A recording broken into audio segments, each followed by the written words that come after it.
ঢাকার মাইলস্টোনের ট্র্যাজেডি ঘিরে মাসব্যাপী জুলাই পদযাত্রা দুদিন স্থগিত রেখে শোক র্যালি করছে এনসিপি নেতারা। এরই অংশ হিসেবে চাঁদপুরে শোক র্যালি করছেন তারা। এ নিয়ে বিস্তারিত জানাতে চাঁদপুর থেকে সরাসরি যুক্ত হচ্ছেন সহকর্মী শরীফ আহমেদ।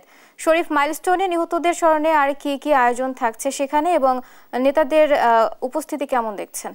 চাঁদপুরে সারা দেশব্যাপী যে এনসিপির পদযাত্রা হয় সেই পদযাত্রা হওয়ার কথা ছিল, কিন্তু আমরা সকালে দেখেছি প্রথমেই কিন্তু এনসিপির যে শীর্ষ নেতারা রয়েছেন সেই সারজিদ আলম এবং হাসনাত আব্দুল্লাহ সহ এখানে যারা শহীদ পরিবার রয়েছে তাদের সাথে সৌজন্য সাক্ষাৎ করেছেন এবং তাদের সুখ দুঃখের কথা শুনেছেন।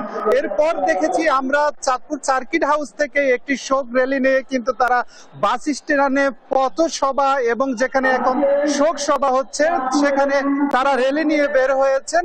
এখন কিন্তু তারা শোক সভা করছেন যেখানে এনসিপির কেন্দ্রীয় নেতৃবৃন্দ সারজিদ এবং হাসনাত আব্দুল্লাহ, নাজির পাটোয়ারি বক্তৃতা করছেন। এখন কিন্তু তারা শোক সভা করছেন এবং এই শোক সভার শেষে কিন্তু তারা দোয়া এবং মুনাজাত করবেন যারা এই যে বিমান দুর্ঘটনায় নিহত হয়েছেন তাদের আত্মার মাগফিরাত কামনা করে এবং এর পাশাপাশি যারা অসুস্থ রয়েছেন তারা যেন দ্রুত সুস্থ হয় সেজন্য তারা দোয়া করবেন।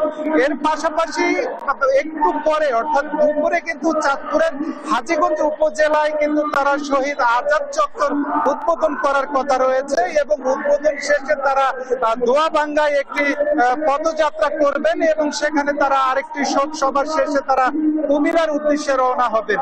এই যে শোক সভা এখন পদযাত্রাকে ঘিরে কিন্তু চাঁদপুরে কয়েক স্তরে নিরাপত্তা ব্যবস্থা গ্রহণ করা হয়েছে।